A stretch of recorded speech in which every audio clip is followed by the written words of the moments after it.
Hello everybody and welcome to this video where we quickly show you all the new things we added in the Sandbox settings update. First of all, we want to say a big thank you to everybody who helped us with the testing. So let's dive right into all the new things we added.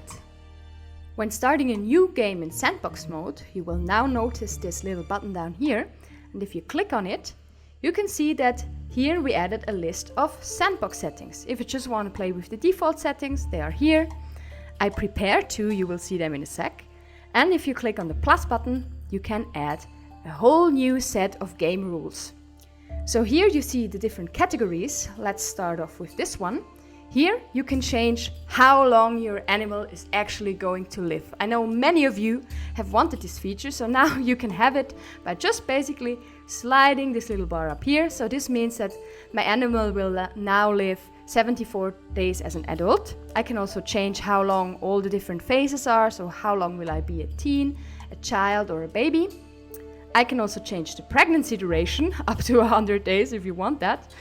And I can change the damage that I receive. So for example, if I want to make a challenge where if I don't have any food, it will automatically kill my animals, I can just put this up, or I can just say, more healing, or more environment damage, or more damage when I'm hit by predators.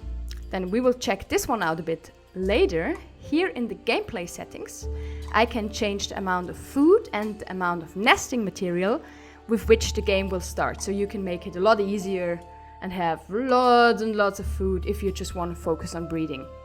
You can also enable the tribe size limit. I think this will be especially useful for some challenges that you do.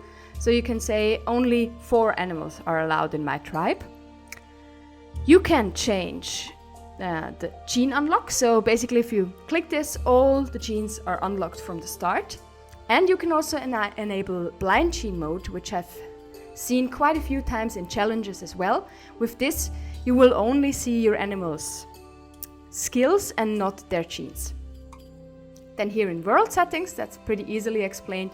You can just switch off whatever thing you don't want to have in your world. So if you really want to focus on breeding, you don't want any of these, but you can also, for example, switch off rogue males, or just if you really don't like oak trees, then go for it.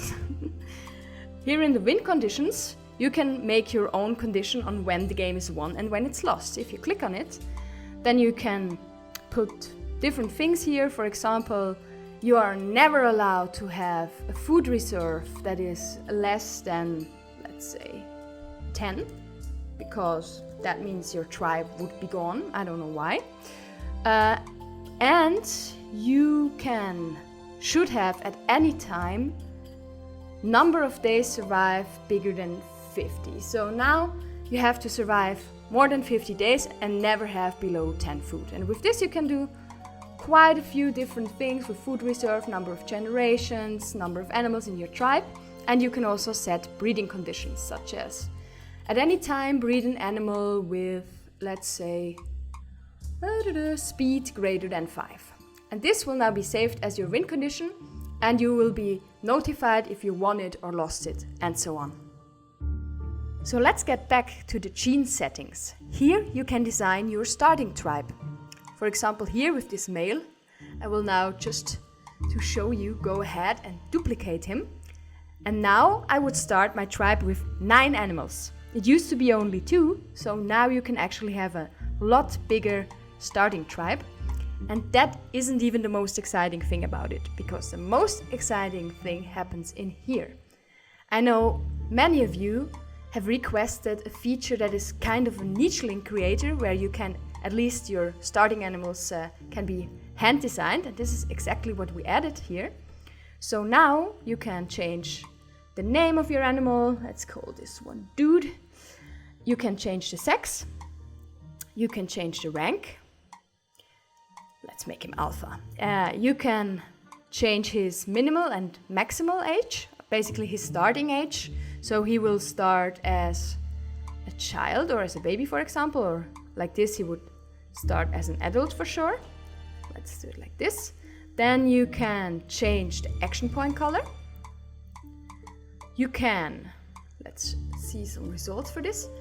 You can add forbidden genes, so if you want your animal to be random, for example, but you really don't want cracker jaw and, I don't know, maybe K immunity for some reason, then these genes will now not be included in the random generator.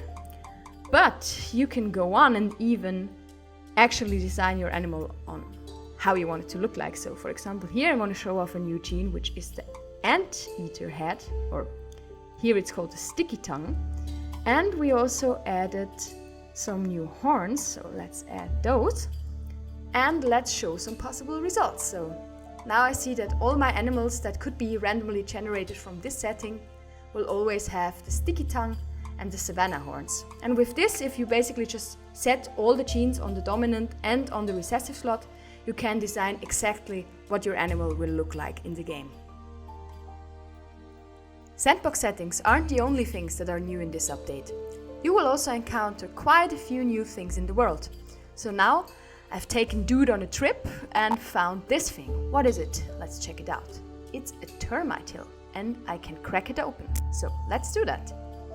Here we see the new ability that we added, which is insect collecting. Quite a few genes will give this ability to you, and it offers you a new source of food, which is especially essential in the savanna. So let's go ahead and collect some of those termites. We have to be careful though, there are some harmless termite hills, such as this one, but there are also aggressive termite hills, and with those we have to be very careful. Now we can collect everything there is, and they will slowly regenerate over time. So let's get out of here, dude. Here we see another group of animals that mastered the insect collecting skill, which is the bats. These are also some new genes, the bat head and the bat wings. You can also, as you can see, combine them with bird wings and you're still able to fly. So bats, they also have a special skill. You know, all these super annoying insects here in the reeds. Those bats can actually swoop the insects, so let's do that. Woo! And that now offers you an additional source of food in the swamp.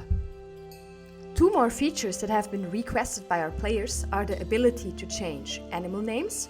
So here, for male syllables, when you encounter wild animals, their names are automatically made out of these syllables, so I can add new ones if I want.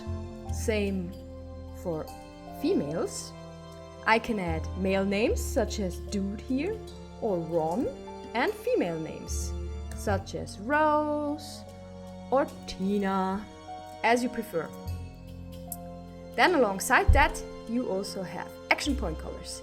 Here you can just add your own color codes, and then when you switch through the action point colors in the game, your new colors will be available too. If you're a player from Japan or Poland, you might be happy to hear that we have now included those two languages in Niche as well. This concludes this video about all the most important things we added in the new update. But there's plenty more. Lots of small features, improvements and many fixes. So please check out the patch notes. If you want to join the testing process for our games and even help us make decisions on what we should add next, please visit us in the Fawn forums. Thank you!